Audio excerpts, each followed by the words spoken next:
back to the Out of the Box show with me and my good friend Joey Jackson's with me this afternoon. Hope you all are having a wonderful and safe Memorial Day weekend. And we're delighted to be back here. What is this? Number four, Joey, for us? That's right. Four Yeah. and counting. Four and counting. And, every week the numbers are growing. People are catching on and joining in with us to talk about some of the latest and very important topics that's going on around the country. So I'm delighted to be back here with my friend Joey, and we're going to have a good time for the next 30 minutes. And we got a special guest today for everyone that's out there. You know, in light of all the controversy that's been around the Aubrey shooting down in Brunswick, Georgia, there in the state of Georgia, a lot of the concerns around training and accreditation around that police department has certainly come into question. And I have the fortune of having my good friend on today, someone I worked with when I was public safety director there in DeKalb County, the former post director, which, if you don't know, is Police Officer Standards and Training. I want to introduce to everyone, for those of you who may not be familiar with him, Ken Vance. And Ken comes to us as an outstanding retired law enforcement person, 44 years as a lawman across the state of Georgia and in the Carolinas as well, and worked in a variety of different positions. And I'm just so delighted to have had the opportunity to work with him when I was public safety director there in DeKalb. And we had an opportunity to share a lot of discussions and to establish a relationship with each other that is going to be long-standing.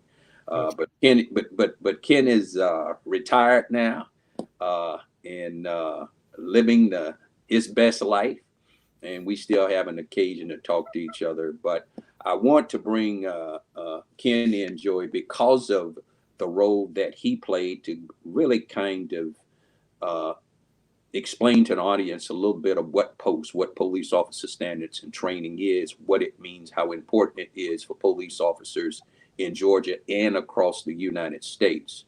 And Ken served in that role for 12 and a half years under 3 different governors, I believe. And he is the most long-standing post director in the history of the state of Georgia.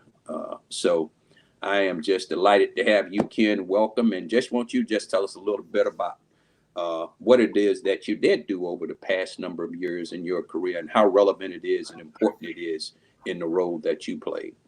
Well, Dr. Alexander, when I started Post, I told Governor Perdue I wanted to reestablish the credibility of the regulatory agency for all law enforcement in Georgia. That not only includes local police and sheriff's deputies, it also included State Patrol, GBI, corrections, juvenile justice, Port Authority. If you wore a badge in Georgia, it came through Peace Officer Standards and Training. And I also tried to tell people that we were in the enabling business. We enabled you into law enforcement, and if you messed up, we did our best to try to enable you out. Yeah, well, I tell you what, you know, there's a lot of issues that are going on around the country today. Of course, the case there in South Georgia, and then there's another case up in Louisville, Kentucky, that brings a lot of issues around training and supervision into question. But it's just not in those particular 2 states, but it's also around the country. And I can tell you, being a former chief of police myself, I certainly do understand the value of training and understand how important that it is for the American people in which we serve, also to value, to understand and value training.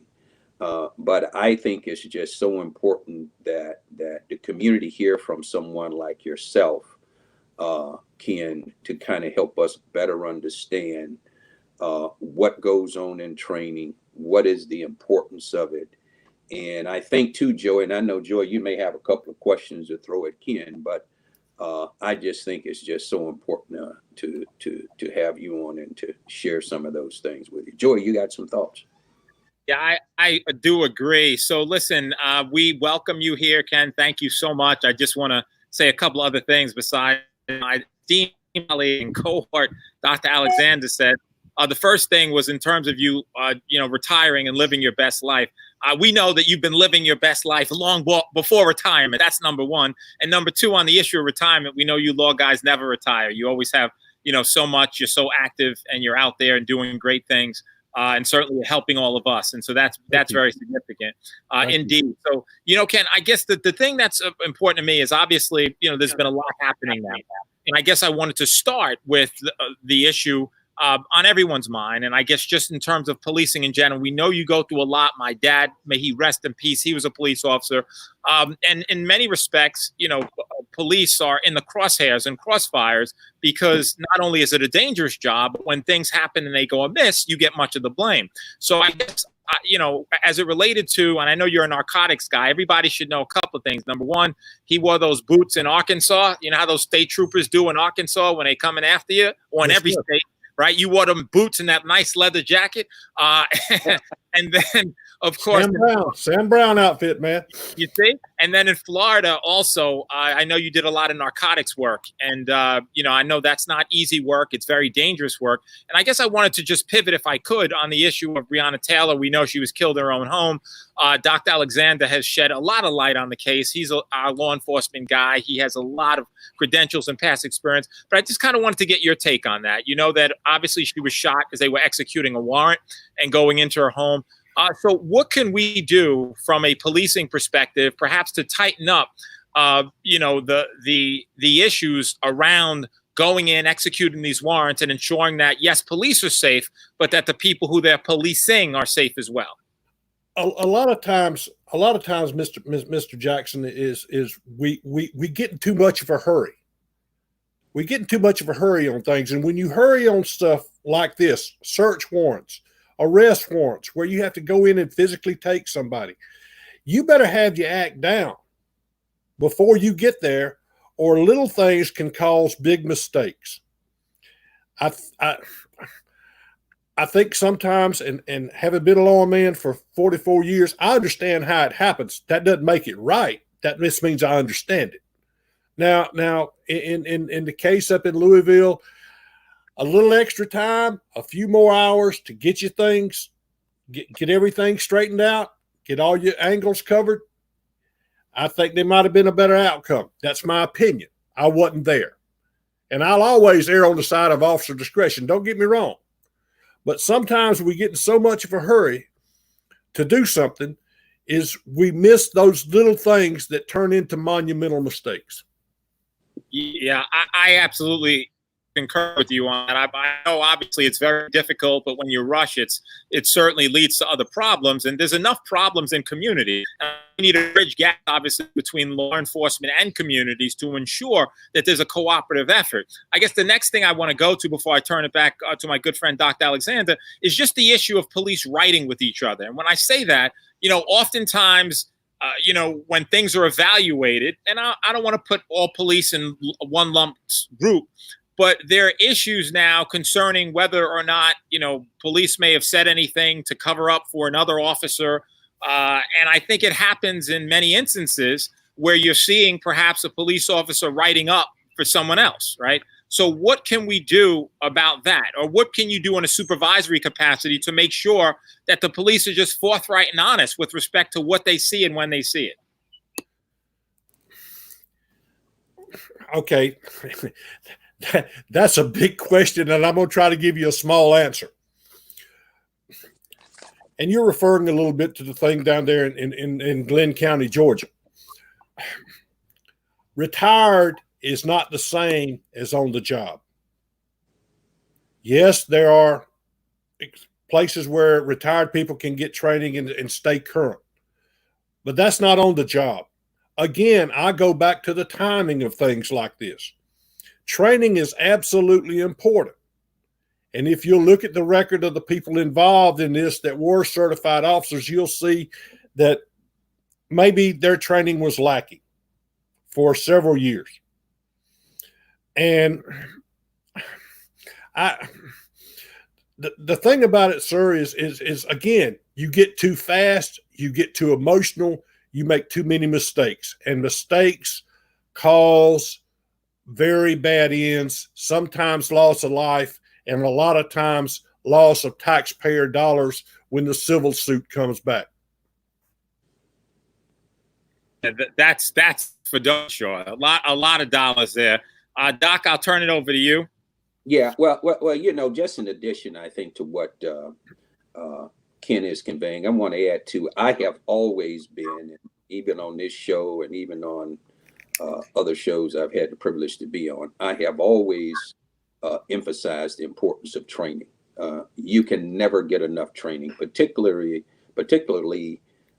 in the police profession itself, because so much changes so quickly. Things happen very quickly, and I agree with Ken Vance as well too. Is that preparation, planning, execution of whatever it is that you're doing is totally important, because you got to make sure you're at the right house at the right time. You got to be able to say you surveilled that residence and have a pretty good idea of who's on the inside and who's not. But a lot has to go into it. So more recently, from what I'm reading, Louisville has done some things to make sure this type of incident doesn't happen again, where you have search warrants that are being executed, because I think those who are at the highest ranks of that organization need to make sure that their signature is on it, it's been vetted properly, and that that judge has a clear indication of what it is that he or she is signing off on as well. These unfortunate incidents, but I certainly do agree with you, Ken, that training is paramount, and continued training is paramount. You and I have talked a lot about that over the years. And I just want to thank you wholeheartedly for being able to be here with us today, because your insight is so important. And I think more importantly, for people to hear it from you, the importance of training. And I'm going to end here, but Ken, if you got any closing remarks, please. Well, I want to say this. Dad Bernard, it makes me angry sometimes that we paint all law enforcement officers with a similar brush. 98.5% of all law enforcement officers try to do it right. They really do. They're under an extreme amount of stress for a job that doesn't pay as much as a school teacher, and they're asked to make split-second decisions. Training is everything. Training keeps you current. But please, please, please, I would ask the public, don't paint all of us with the same brush, because the vast, vast majority of people like Cedric Alexander, like folks all over Georgia and all over America, are doing exactly the thing they're supposed to do in the way they're supposed to do it. Yeah. So, Ken, before we let you go, I have a question for you. And that is that what can we do to bridge the gaps between police and communities? You mentioned 98 point something percent of officers do things the right way. There'd be a large amount of people out there that disagree with you and say that there are too many officers who do things the wrong way, who don't respect communities, who don't respect people, who escalate situations as opposed to de-escalate them. I'm not saying anything you don't know or haven't heard. So I guess what I would like you to answer is, what can we do to bridge that gap, to bridge the divide, to have people feel comfortable around the police, that they're not hunting us, but they're protecting us, that they're not over policing communities, but they're adding protection to communities? What is the 1, 2, or 3 things that we can do to add value to make it work so that neighborhoods feel safe and they feel officers are working for them and with them? Good question. And I got 3 answers for you. Policing's kind of like preaching. Good police officers are the ones that are called to be in that line of work. Pay them like they're supposed to be. Train them like they're supposed to be. And then I would ask that officers sometimes take that extra minute or 30 seconds to listen to what's going on with that person, rather than saying, here's what I want you to do, and I want you to do it now. I'm either going to hook you up with a taser, I'm going to go to something else. Patience a little bit. There are times, most times you can have patience. There are certain times I've been shot at in my life. That wasn't a time I could have a lot of patience. But when you can have patience and you can listen to somebody, do that. But get your best people, just like you want as a school teacher, you want them as a law enforcement officer. Get the best people you can, pay them appropriately, train them appropriately, and they'll do good things for you. I think that's a great way to put it, and appreciate you, respect all the work that you do, Mr. Ken Vance, and thank you for your service. Not an easy job. Yeah. Thank y'all so much for having No, me. thank you God for bless being you all. with you, my friend. Yes, Absolutely. sir. All right. Indeed. All right, Doc, take it away. I know we got other good topics that we need to address here, and why don't we start with the church's reopening? I know we got to pray. We got to make sure we're good. We got to say our prayers. We got to, be thankful and grateful, but we want to be thankful and grateful responsibly.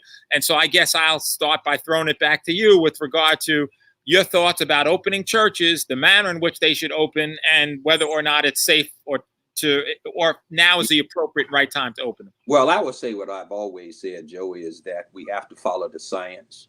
And I certainly do pay a lot of attention to what our scientists are saying in this country, but we also have to balance that with some other parts and be cognizant, which we all are, that we are the United States of America. People want to get back out. People want to get into their houses of worships. And I would just say, my thought is this: look, coronavirus is still here.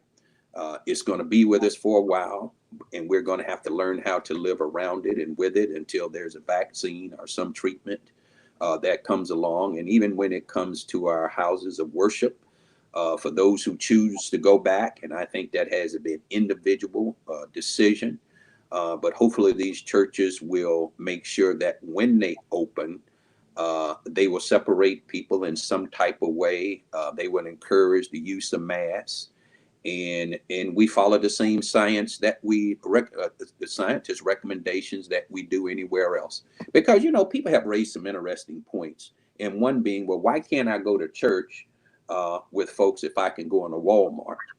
And that raises an interesting question. But there are two things I'd say to that. One, you're going to be confined into a closed place for some period of time inside a church. And two, you're probably going to be in much closer proximity. And three, it becomes important if we choose to go inside a church, and this is just my thought, Joey, is that we have to make sure we wear our masks, try to distance ourselves, and just be very cognizant of all the things that we have been taught and been suggested to us to do in order to keep ourselves safe and to keep this virus from spreading. So those that are going back to church, God bless them, but do so with caution. Yes, God is there. Jesus will bless you. But he's also telling us, these are the things we want you to do. You got to help me, help you stay safe. And we have to do that in our houses of worship as we do anywhere else as this country continues to open up. That's just my thought, Julie. I think it's a great thought. I'd want Chris, our producer, great producers, great people behind the show. Doctor and I are the, face perhaps, but we have Chris and Sarah back there. There were some comments that you all made that I'd like Chris to put back up on the screen, because I think they're compelling. And why don't we start with this one? Karen Farnell says, churches can open. I don't have to go. I pray every day at home. God bless you, Karen. Listen, I pray too. Churches, and that's my sentiment. That's one of my sentiments. Before you put up the next one, let me say this. It's so true. And here's the reality. The reality is that, look, we can go to church, and you should go to church, and please go to church and worship and do your thing. Do it safely, as Dr. Cedric said, with your PPE on, etc. But remember that we're not limited to going to church by giving thanks and praise. You can give thanks and praise in your bedroom. You can give it in your living room, in your dining room. You can give it in your backyard. And so church is we're not limited there. But I think, Karen, that's a great thing. And Yolanda, I see you gave me the amen. And in addition, many other comments with regard to common sense. Here we have from Barbara, praying and worship in the confines of our own homes. Look, we can do it, right? And I never like to think that the Lord Jesus Christ is upset with me because of the fact that I'm praying, but I'm not praying at his house. I'm praying at my house, which he's very much a part of. And so I think it's important that in all we do, and thank you for your comments, keep them coming in, that we just know that we do it safely. And so, Betty Brown, we are the church and can worship God anywhere. And that's so true. In your car, wherever you go. So again, I'm not taking anything away from those of you who are going back to church. Just make sure you do your social distancing, put on your mask, be safe, be careful, and, just show God you love him, give your tithe, but just do it in the right way. Follow the science and the CDC guidelines. Cheryl DeWitt, I'm with you. Cheryl, just such a smart person. And indeed, I think that's what we all have to do if we're going to get to that place where we don't revisit this again. Because one of the things, last thing I'll say, Doc, and I'm very concerned about, is that this thing comes back at us because we're out there. And when we come back out there, and thank you, Anna, for your kind words about it being very well said. But, look, the bottom line is that I just don't want it to come back, Doc, right? We've been through heck and back. And boy, oh boy, it's been nice to be home. It's been a beautiful place to be. Those meals my wife makes are to die for. But listen, I don't want to be stuck here because of a virus situation. So that's right. So I mean, the country is opening back up. We're opening back up slowly and cautiously, and in some parts of the country, we are seeing slight increases of the infection. However, each part of the country is very different, and each part of the country, each community, every state is going to have to look at its own data and examine it and make adjustments accordingly. But I just pray for all of us here that we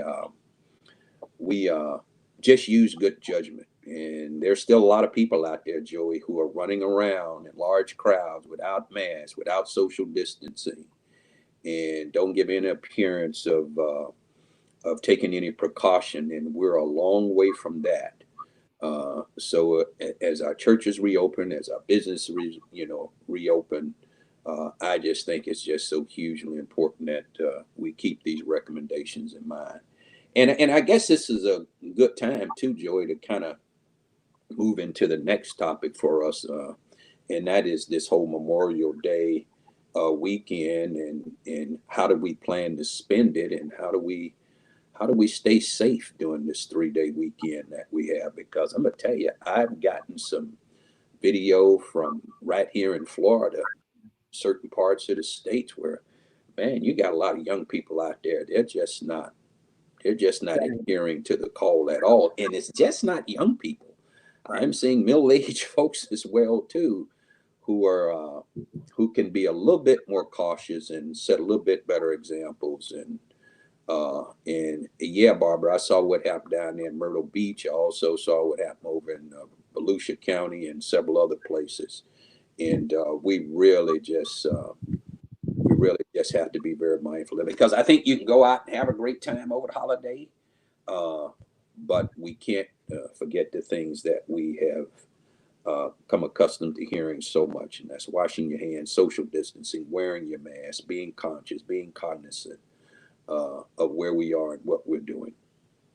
I completely agree, Doc. So, before we're going to get to questions too. So we added a new segment. If anybody has any questions, think about what they can be, because we're going to spend the last few minutes of the program today just answering your questions or any concerns you might have. But I guess the one thing that I wanted to ask you about, Doctor, before we transition to that, was what Memorial Day means to you. I mean, you're a man about service. I know, you're a man of great faith. You're a person who served in public service. You're a person who's done so many things. And we know the sacrifices that so many have made and so many have fallen for this country so that we can have this beautiful democracy and this beautiful experiment. And we can have the right to have freedoms of speech and of expression and all the things that we have as we honor, those, again, who are fallen in all branches of services and, of course, their families. But I was very curious, Doctor, what it meant to you, Memorial Day, based upon all you have done and all you have meant to so many people. Well, it's really probably one of the more touching holidays for me, Joey, because when we think about our men and women, particularly and specifically those who serve in our military in this country and around the globe, and who's serving right now, keeping our borders safe and keeping our communities safe. And there is no rest for them. They're constantly on guard and on alert. And I salute them today for the great work that they have always done and have continued to do, and those who are losing their lives in defense of this country and who serve in our military, and also our men and women who serve here at home in the reserves, and our men and women who serve in public safety and law enforcement, who keeps our streets and communities safe in the challenging job that they have, and always reminding ourselves that in order to have good public safety, you have to have good policing and good communities that are working together. But there's some new heroes that are on the horizon that we have certainly heard a lot about, Joy, and that's the men and women who work in the healthcare profession. They themselves who are serving at this very moment 10 and 12 and 15, 16 hour shift taking care of those who are stricken with this horrible virus. And we cannot forget any of the heroes, all the men and women who serve. But those in our military, this is their day. It's special for them. And we must never forget. And every time we see a military person, every time we see a person serving others, let's salute them. Let's give them our thanks. And let's always be reminded that as they wear those uniforms and as they serve us in this country and abroad, I love our military and I love this country. And I think it's important for all of us, in spite of what we think of what we may feel, we still are in a country here where we have a number of freedoms in which we all fight to protect. So Amen. let's not forget our hospital workers, our environmental specialists that work in these hospitals as well. Thank you, Michelle, for reminding me of that. And also for the children who mothers and fathers who are out serving away from their families. We pray for you and we bless you. And we constantly salute all our essential workers who are out there, those who have lost their lives protecting us and keeping us safe during this horrific time that we live in. I salute them all, Joy. God bless them. And I just can't find enough words to say. Well, the words you said are perfect words, and I think they go to, certainly your tremendous spirit and the values that you have now, and your understanding that we're a better place because of the sacrifices they made. And so, again, Memorial Day, we just want everybody to be safe, and we want to remember those who made it really possible for us to have the things we have and the ability to do the things we do. And those are the fallen heroes that are out there. And so, Doc, I said we were going to open it up for questions in the few minutes we have, and I wanted to ask you a question. I get the benefit of asking the first question, and that first question is a very obvious one. I know you're a man who works day and night. You write books that are fabulous. You look at policy. You help law enforcement do a better job, and therefore protect the public that they serve, particularly in our communities. You're working day and night. I know you have your fabulous, 83-year-old mom that you take care of and other things. What I want to know, Doc, is what you're going to do for you on this Memorial Day weekend. I'm doing it, Joey. And I think we both are doing it. And that is serving. And even though I'm retired after 40 years as a professional lawman, as a psychologist, I'm still serving. And for me, service gives me life. That's what gives me breath to breathe. And it's what you do very well. And it's what millions of Americans do across this country. And for some of us, there is a retirement. And for some of us, there is no such thing. So I'm retired from someone's job, but I'm not retired from life. I'm not retired from serving. And there are millions of Americans out there who feel the same way. And that's really what keeps us going as a nation every day. So that's my answer. Let's take some questions from anyone out there that may have in a few minutes we have left. So I saw my friend Rick Martin. Rick is a dynamite individual, and he just gave us props over there. And so, Rick, I hope you and your family are well, and I hope everybody's family is doing well. In the 1 minute that I have left, Cedric, I guess I'll say the following. Maybe we just won't get an opportunity to take questions today. We'll do it moving forward. But there are times to reflect. And I think that this whole pandemic has caused a lot of reflection. It's caused a lot of reflection in terms of the perspective we have, how grateful we are for our freedoms, how grateful we are for our liberty, how grateful we are to be able to move about free and unimpeded, to go to a restaurant, to go to a church, to be on public transportation, to be in a subway, to be on a bus, right? To be in our cars going wherever we want, to be able to move away, from our homes and come back to our homes. So it gives us perspective, but we wouldn't have that perspective without those who have made it possible and the heat of our territory. So I thank you for that. And, with that, Doc, that's what I have to say to close. I just wish, you obviously, your mom, your family, those close to you and those you love, and all the rest of you out there. I thank you for joining us, being with us, and just stay safe and healthy. Yeah, thank you. Thank you all for joining. And please tell your friends, share with them that every Sunday, 3 o'clock Eastern, 2 p.m. Central, Joy and I will be here to talk about the more relevant issues that are going on around the country. And it's not fun if you're not here with us. So thank you all. Thank you again, Joey. Good seeing you. I'm getting up your way. Good man. Things calm down a little bit. We're going to do like we always. We're going to chop it up in person. Thank you, everyone. Have Chop it up. Wonderful Memorial weekend. Love you all. See you soon. Thank you. Thank you.